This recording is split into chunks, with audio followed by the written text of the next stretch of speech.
صباح الخير، صباح الجمال على احلى اخوات في الدنيا. عاملين ايه؟ يا رب تكونوا بخير.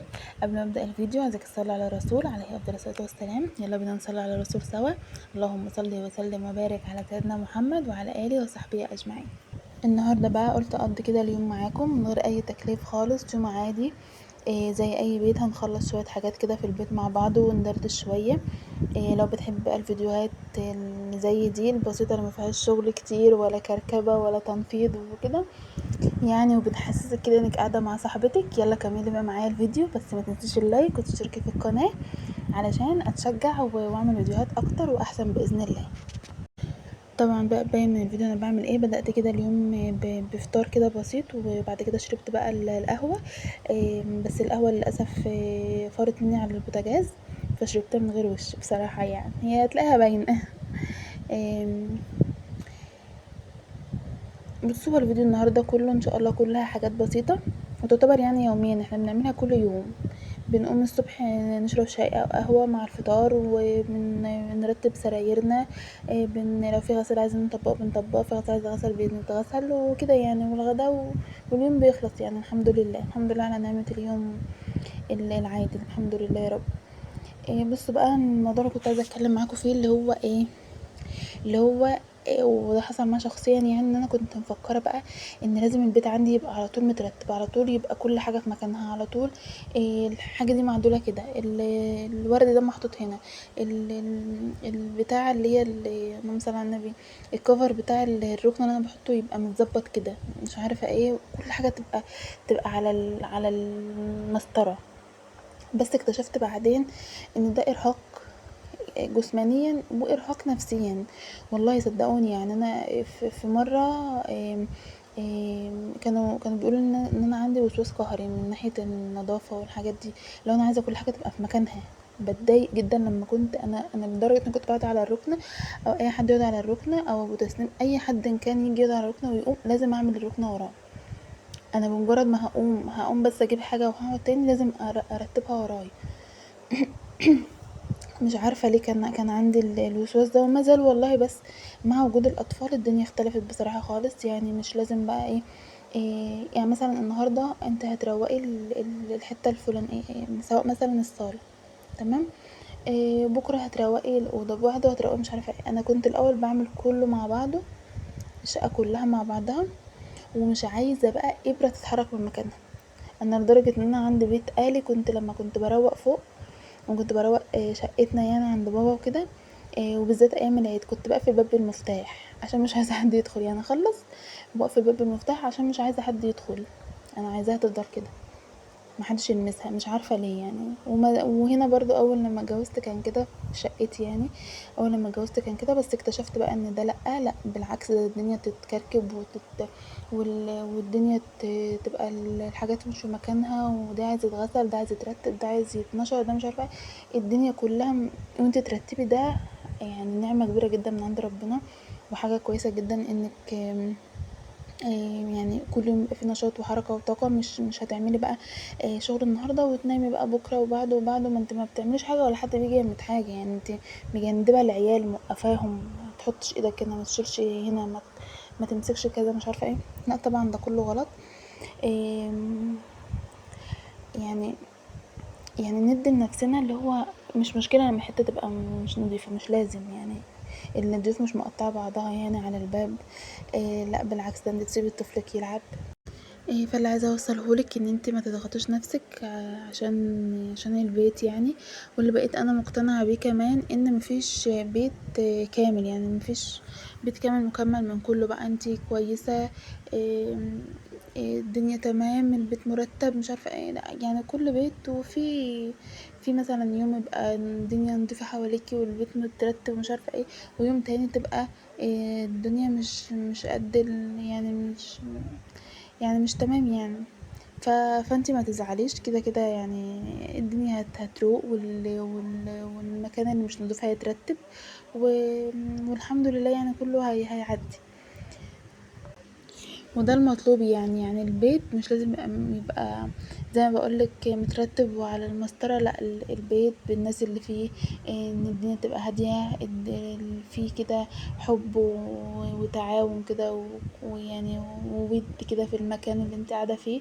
ده يحسسك ان انت قاعدة في في قصر. والله حتى لو الدنيا مش متظبطة عندك ولا الترتيب، انا بكلمك في الترتيب عموما يعني في التنظيف والحاجة دي. المهم انا عايزه اقول لكم ان والله ان انا احيانا كنت يعني كنت بشوف مثلا فيديوهات على اليوتيوب قبل ما افتح القناه، تنظيف وتنفيض والشبابيك ومش عارفه ايه. كنت بحس ان انا عايزه اقوم اعمل ده حالا، وفعلا كنت اعمل كده. وكان ايه اللي بيجي عليا في الاخر؟ انا كنت بتعب لو انا مش مستعده اصلا اعمل كده، بس عشان شفت الفيديوهات هي بصراحه كانت بتشجعني ان انا اقوم اعمل. فكنت بعمل بصراحة، بس كنت باجي بقى في الاخر تعبانة بقى مع وجود الاطفال كمان. لا لا لا، حاجة صعبة. وكمان بقى اللي بيفرق معايا اكتر ان انا اخصص وقت لنفسي. اللي هو ايه؟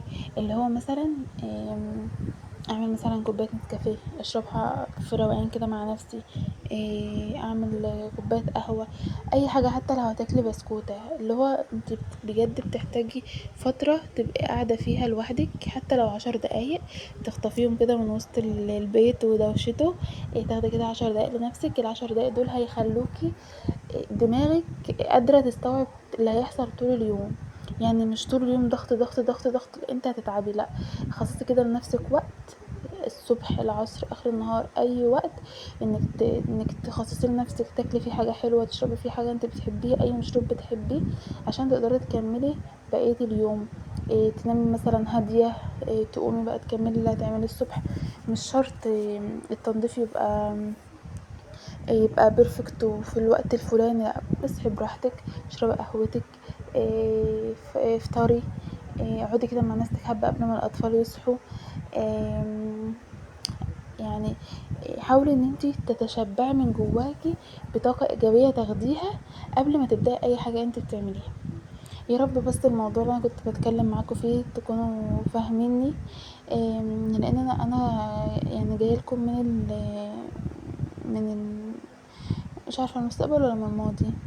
من المستقبل، جايلكوا من المستقبل وبقولك ما تضغطيش نفسك في تنظيف البيت هيترتب، الدنيا هتتظبط، الهدوم هتتنشر، الهدوم هتتطبق، والدنيا تبقى تمام وفل الفل. اهم حاجه انتي نفسيتك تبقى مرتاحه، عشان انتي اللي هتعملي الحاجات دي كلها، مفيش حد هيجي يعملها لك، بالعكس انتي اللي هتعملي. فطول ما انتي مرتاحه ونفسيتك مرتاحه وراضيه من جواكي، هتقومي تعملي، بصي هتشيلي البلاط، حرفيا هتشيلي البلاط كده. فربنا يهدينا كده الحال كلنا يا رب، ويسعدنا ويسعد قلوبنا ويسعد بيوتنا يا رب، ونبقى في راحة وسكينة دايما بإذن الله. طبعا بقى انا اتكلمت كده معاكم، بس ما قلتلكوش انا بعمل ايه، لان قلت لكم ان الفيديو شارح نفسه. انا قمت من النوم، كان عندي شويه كده هدوم لمتهم عشان يتطبقوا، وكان عندي كنت مغيره الملايات يعني، وكنت عايزه اغسل الملايات دي. فدخلتها تتغسل. وكمان كنت حاطه على السراير دفايات كوفرتايات كده. بس بصراحة احنا منغطاش بيها خالص خالص. الجو ايه ده! عايزه اقول لكم ان احنا جو حر جدا جدا جدا والله. الكوفرتايات دي بتترمى على الارض، بصحى الصبح اشيلها احطها على السرير بس. والله ما اتغطينا بيها يمكن مره اللي اتغطينا بيها بس. انا دلوقتي يعني بفكر ان انا اشيلها، يعني كل يوم مثلا اقول لحد يتغطى بيها، محدش بيتغطى بيها. فقلت لا خلاص هشيلها واغسلها واعينها. ان حد عايز يعني لو الجو عمل شوية والدنيا بقت تمام، ممكن نجيب اي حاجة نغطى بيها، انما حاليا مفيش اي حاجة غير انتي نايمة على السرير، مفيش حاجة تاني. بجد والله مفيش حاجة تاني. مفيش بقى لا دفاية ولا كوفرتة ولا اي حاجة، يعني بجد الجو صعب يعني. ربنا يعدي الايام ده على خير باذن الله. فاللي انا هعمله ان شاء الله كده بكره باذن الله هشوف، يعني لو حد هيحتاجها مش هيحتاجها هشيلها اغسلها زي ما بقولكم. ورتبت السراير بقى وطبقت الهدوم كده، وشلت خدت الهدوم اللي انا طبقتها، عدلتها. وعايزه اقول لكم عشان تحافظوا على دواليبكم دايما نضيفه ومترتبه، تعملي ايه وانت بترتبي وانت بتطبقي كل دور غسيل هتعينيه في الدولاب.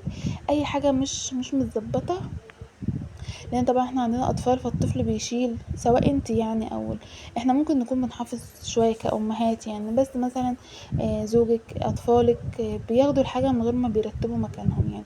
فانت كل مره هتطبقي فيها الهدوم ماشي، اي حاجه مش مترتبه رتبيها، اي حاجه مش متطبقه طبقيها.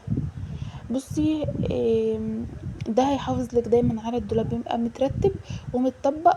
مش هتحتاجي بقى ان انت تقولي ده انا عندي ضلفة الدولاب عايزة تترتب، عندي ضلفة الدولاب وقع على بعضها عايزة تتطبق. لا، كل دور غسيل اعملي زي ما بقولك كده. والله مهما عدى عليكي الايام ولو عندك كوم هدوم قد كده عايز يتطبق، هتفتحي هتحطي الهدوم. انت طبعا بقى مرتبة الحاجة كل مرة. فده اللي انا بعمله بصراحة، كل ما بطبق هدوم اي حاجه مش مترتبه بشيلها اطبقها معايا بالمره وبحطها. ما بحطش يعني حاجه مثلا ما تبقاش متطبقه اقوم حاطه لا المتطبق عليها فوق. لا، طب ما انت كده عملت، انت كده بهدلت الطرفه اساسا. بس يا بنات، وكمان الهدوم بقى كانت يعني انا حطيت دور الغسيل يتغسل، وبعد كده كان عندي طبقين كده صغيرين في الحوض، غسلتهم عشان اعرف اغسل الفرخه، لان طبعا ما ينفعش تغسلي الفرخه وعندك مواعين في الحوض عشان ما تتزفرش يعني. غسلتهم كده بسرعه، وكمان عشان قلت اما اغسل الفرخه وانقعها شويه في ميه بليمون يكون دور الغسيل اتغسل ونشرته يعني، عشان الحق الجو هو في شمس. بس وطبعا دي كده صينية فراخ. طبعا صواني الفراخ لها كذا طريقة، بس المرة دي كنت انا حابة ان انا اعملها بطماطم، يعني ما كنتش عايزة اعملها بخلطة تانية، لا انا عايزة اعملها بالطماطم. وانتوا هتلاقوا ان انا حاطة الفراخ مثلا في صينية صغيرة، بس عشان كانش عندي بطاطس غير البطاطستين دول، كانوا 3 بطاطسات بالظبط. حطيتهم مش عارفة بين 3 ولا 4، والله ما فاكرة. حطيتهم كده لان طبعا مش هعمل صينية كبيرة ولا حوض كبير على على 3 بطاطسات يعني. قلت لا، هحطهم حبة، هحطهم كده في حوض صغير، والحمد لله يعني الفرخة جت مقاسهم يعني. حطيتهم بقى كده على نار هادية وغطيتهم، وعملت جنبهم رز بالشعرية. وانا في الرز اللي بالشعرية ده بحب ان انا اكتر الشعرية شوية عن الرز، مش عارفة ليه بحب طعم الشعرية اكتر من الرز في الرز بالشعرية بالذات يعني. هنا بقى كنت بوريكم من الفراخ ان هي استوت. انا في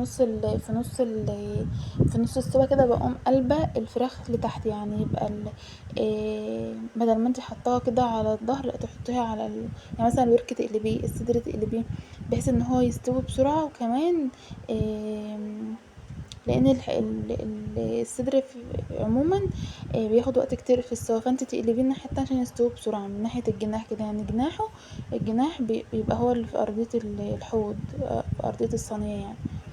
وبعد ما تستوي بقى تقومي قلبها تاني عشان بقى تحطها فين، تحت الشواية. وهنا بقى وريتها لكم بعد ما طلعت من تحت الشواية.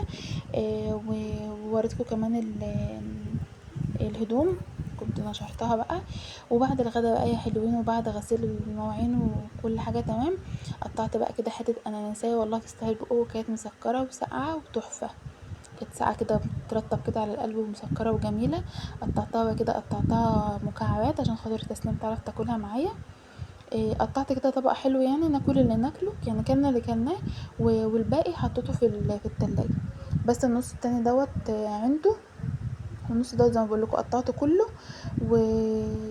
وحطيته في طبق عشان ما اكترش مواعين وكده، مش هاخد حبة وارجع احط الحبة المتقطعين تاني في طبق يعني. لا، انا حطيت حبة كده كلهم في الطبق، وحطيت شوكتين بقى وطلعنا. اتفرجت، جبت كده مسلسل واتفرجت عليه. عايزه اقولكم ان الدنيا بقى كانت عندي زي ما بقولكوا كده، الدنيا كانت مترتبه، والحمد لله اليوم كان عدى على خير الحمد لله. عملت الحاجات اللي كانت محتاجه تتعمل، والحاجات كمان اللي قدرت اعملها عملتها، اللي ما قدرتش اعمله ما عملتوش. بس في العموم اصلا انا كنت كانت الدنيا عندي نظيفه يعني، مش محتاجه ترتيب وكده. فكانت احلى لحظة بقى ان انا قاعدة كده والدنيا نضيفة حواليا وباكل كده الاناناس زي ما بقولكوا وبتفرج على المسلسل. حاولي كده بقى تخطفي لك كده وقت في اليوم تعملي فيه اي حاجه حلوه، تاكلي لك حاجه حلوه، تاكلي لك فاكهه، تشربي هي مشروبك المفضل، اي حاجه زي ما قلت لك. ويا رب كده الفيديو يكون عجبكم. احنا كده وصلنا لاخر الفيديو. يا رب اكون ضيفه خفيفه عليكم، ويا رب يكون كلامي خفيف برضو عليكم وحاولوا تفهموني. واشوفكم بقى فيديوهات تانية كتير. اشوفكم على خير. باي باي.